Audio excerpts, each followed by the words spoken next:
اور مردوں کو تو اللہ قیامت ہی کو اٹھائے گا، پھر اسی کی طرف لوٹ کر جائیں گے۔ اور کہتے ہیں کہ ان پر ان کے پروردگار کے پاس سے کوئی نشانی کیوں نازل نہیں ہوئی؟ کہہ دو کہ اللہ نشانی اتارنے پر قادر ہے، لیکن اکثر لوگ نہیں جانتے۔ اور زمین میں جو چلنے پھرنے والا حیوان یا اپنے پروں سے اڑنے والا پرندہ ہے، ان کی بھی تم لوگوں کی طرح جماتے ہیں۔ ہم نے کتاب یعنی لوح محفوظ میں کسی چیز کے لکھنے میں کوتاہی نہیں کی۔ پھر سب اپنے پروردگار کی طرف جمع کیے جائیں گے، اور جن لوگوں نے ہماری آیتوں کو جھٹلایا وہ بہرے اور گونگے ہیں، اس کے علاوہ اندھیروں میں پڑے ہوئے ہیں۔ جس کو اللہ چاہے گمراہ رہنے دے اور جسے چاہے سیدھے رستے پر چلا دے۔ کہو کافرو بھلا دیکھو تو، اگر تم پر اللہ کا عذاب آ جائے یا قیامت آ موجود ہو تو کیا تم ایسی حالت میں اللہ کے سوا کسی اور کو پکارو گے؟ اگر سچے ہو تو بتاؤ۔ نہیں، بلکہ مصیبت کے وقت تم اسی کو پکارتے ہو، تو جس دکھ کے لیے اسے پکارتے ہو وہ اگر چاہتا ہے تو اس کو دور کر دیتا ہے، اور جن کو تم شریک بناتے ہو اس وقت انہیں بھول جاتے ہو۔ اور ہم نے تم سے پہلے بہت سی امتوں کی طرف پیغمبر بھیجے، پھر ان کی نافرمانیوں کے سبب ہم انہیں سختیوں اور تکلیفوں میں پکڑتے رہے تاکہ عاجزی کریں۔ تو جب ان پر ہمارا عذاب آتا رہا وہ کیوں نہیں عاجزی کرتے رہے؟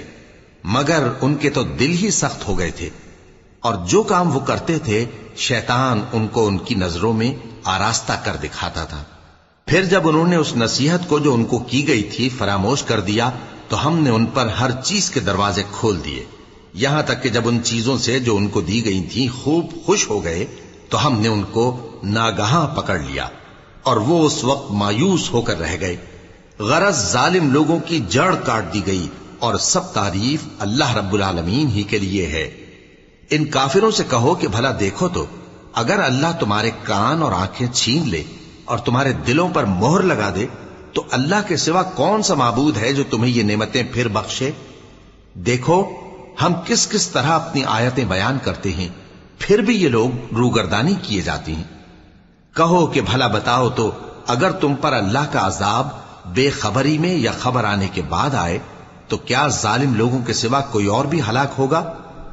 اور ہم جو پیغمبروں کو بھیجتے رہے ہیں تو خوشخبری سنانے اور ڈرانے کو، پھر جو شخص ایمان لائے اور نیکوکار ہو جائے تو ایسے لوگوں کو نہ کچھ خوف ہوگا اور نہ وہ غمگین ہوں گے۔ اور جنہوں نے ہماری آیتوں کو جھٹلایا ان کی نافرمانیوں کے سبب انہیں عذاب پہنچے گا۔ کہہ دو کہ میں تم سے یہ نہیں کہتا کہ میرے پاس اللہ تعالیٰ کے خزانے ہیں، اور نہ یہ کہ میں غیب جانتا ہوں، اور نہ تم سے یہ کہتا ہوں کہ میں فرشتہ ہوں۔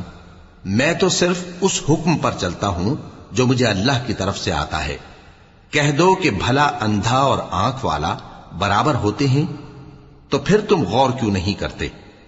اور جو لوگ خوف رکھتے ہیں کہ اپنے پروردگار کے روبرو حاضر کیے جائیں گے اور جانتے ہیں کہ اس کے سوا نہ تو ان کا کوئی دوست ہوگا اور نہ سفارش کرنے والا، ان کو اس قرآن کے ذریعے سے نصیحت کرو تاکہ پرہیزگار بنے۔ اور جو لوگ صبح و شام اپنے پروردگار سے دعا کرتے ہیں اور اس کی توجہ کے طالب ہیں، ان کو اپنے پاس سے مت نکالو۔ ان کے حساب اعمال کی جواب دہی تم پر کچھ نہیں، اور تمہارے حساب کی جواب دہی ان پر کچھ نہیں۔ بس ایسا نہ کرنا، اگر ان کو نکالو گے تو ظالموں میں ہو جاؤ گے۔ اور اسی طرح ہم نے بعض لوگوں کی بعض سے آزمائش کی ہے کہ جو دولت مند ہیں وہ غریبوں کی نسبت کہتے ہیں کیا یہی لوگ ہیں جن پر اللہ نے ہم میں سے فضل کیا ہے؟ کیا اللہ شکر کرنے والوں سے واقف نہیں؟